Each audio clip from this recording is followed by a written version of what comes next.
Scene create করতে আমরা কোনো সিনক্রেট করতেছি না, আমরা কোনো সিনক্রেট করতেছি না, আমি কি কোনো সিনক্রেট করছি? আপনি আর কি করবেন? আপনি তো নিজেরই ইমেল ডোন্টাইন মানুষ। ফ্ল্যাশলাইটটা বন্ধ করো। আমি কি আপনার সাথে কোনো সিনক্রেট করছি? আমি সাধারণভাবে বলতেছি ওনাকে গ্রেফতার করেন। আওয়ামী লীগের দোষর উনি আপনাদের এলাকায় মিছিল হচ্ছে, মিটিং হচ্ছে, সেগুলো আপনারা থামাতে পারতেছেন না। আপনি কি করেন? আপনারা মূল্য দেখান আমাগো। আপনার প্রশাসন মূল্য দেখান আমাগো। আমাদেরকে মনে হচ্ছে না এখানে এসে। এই মূল্য না ঠান্ডা ঠান্ডা আপনি এর মূলার মতো আমাদের দেখাচ্ছে। আমরা চাই এখন ওনাকে গ্রেফতার করবেন আপনি। আমি যদি মামলা শুনেন, আমি মামলা আপনি আমরা মামলা চাইছেন করার জন্য আমরা মামলা করব। আমি বলি আমি মামলা করব, আমি মামলা করব, আমি মামলা করব, কিন্তু আপনাকে এটা বলতে হবে যে মামলা করার আগ পর্যন্ত আপনাকে এখানে ওনাকে দূরে রাখতে হবে। যদি ওখান থেকে উনি সরে যায়, পালাই যায়, তাহলে সবগুলো ড্রাইভার আপনাকে নিতে হবে। ঠিক আছে, আমি নিলাম। এখন যে কোনো ব্র্যান্ডের পুরাতন এসি বদলে নতুন ওয়ালটন এসিতে উপভোগ করুন 25% ছাড়। ঠিক আছে, কিন্তু চলো আমি মামলা করে দেব। এই স্টুডেন্টরা তোমরা এখানে কেউ এখান থেকে যাবে না যতক্ষণ না পর্যন্ত ওনাকে গ্রেফতার না করা হয়, ততক্ষণ পর্যন্ত আমরা এখান থেকে ঠিক আছে, আপনি মামলা করেন। হ্যাঁ, আপনি মামলা করেন। যান, মামলা করেন। চলেন, আপনি চলেন। আবার ওখানে আপনি সাথে কেমনে করবেন? আপনি বলে দেন। থানায় যান, আমার সেকেন্ড অফিসার আছে থানায়, যান আপনি যান। ওকে, ঠিক আছে। আর তাহলে আমরা মামলা করতে যাবো? হ্যাঁ, যান। তা আমরা তো মামলা করবো, ঠিক আছে। তা আপনার ধরে নিলে কি সমস্যা? ধরে করবো তো পরে ধরবো, সেটা মামলা হোক আগে।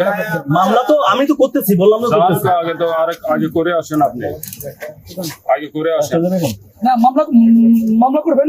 তা মামলা আমি করবো, হ্যাঁ, ড্রাইভার তাই না? কেন পুলিশ ড্রাইভার নেবে? সেটা সম্পূর্ণ ড্রাইভার। হ্যাঁ, ঠিক আছে, আমি নেবো ড্রাইভার। ওকে ওকে, ঠিক আছে। যান। সম্পূর্ণ ড্রাইভার পুলিশ নেবে। উনি চলে গেলে কেন চলে যাবে? কিভাবে চলে যাবে? উনি বাসায় আছে, উনি দেখে আসছে, ওনার সাথে কথা বলে আসছে, তারপর উনি যদি চলে যায় সম্পূর্ণ আমার ড্রাইভার মনে না। হচ্ছে যে সে বাসা থেকে গিয়ে তার সঙ্গে আতাত করে সে আচ্ছা ঠিক আছে, এই ব্যাপারে আমরা কোনো কথা না বলি। আমি যখন আমি বলি আমি সবগুলো ক্লিয়ার করি, আপনাদের সব মিডিয়ারা আমার কথা শুনেন। প্রথমে যখন আমরা এখানে আসার আগে আমি ডিসি কে ফোন দিচ্ছি যে এরকম আমরা অভিযোগ পাইছি, যে অভিযোগটা হচ্ছে যে এরকম একজন ব্যক্তি, আমি কথা বলি শেষ করি। গোলাম মোস্তফা নামের একজন ব্যক্তি সে এখানে অবস্থান করতেছে। তো আমরা এখানে আমরা যদি জানতে পারি, যদি কনফার্ম হওয়ার পরে আমরা কিন্তু আপনাকে ফোন দিলে আপনি পোস্ট পাঠাবেন। তো যখন আমরা এখানে আসছি, আমরা এখানে তথ্য নিতে আসি, আসার পরে দেখি যে উনি অবস্থান করতেছে।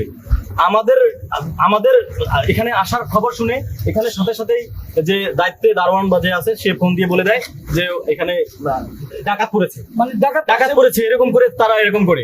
তো তখন আমি আবার ওসিকে ডিসি স্যারকে ফোন দিই যে স্যার, যেহেতু আমরা এখানে আসছি, আমি বলছিলাম যে আসার পর যদি আমরা কোনো খবর পাই তাহলে আপনি কিন্তু এখানে ফোর্স পাঠিয়ে দিবেন।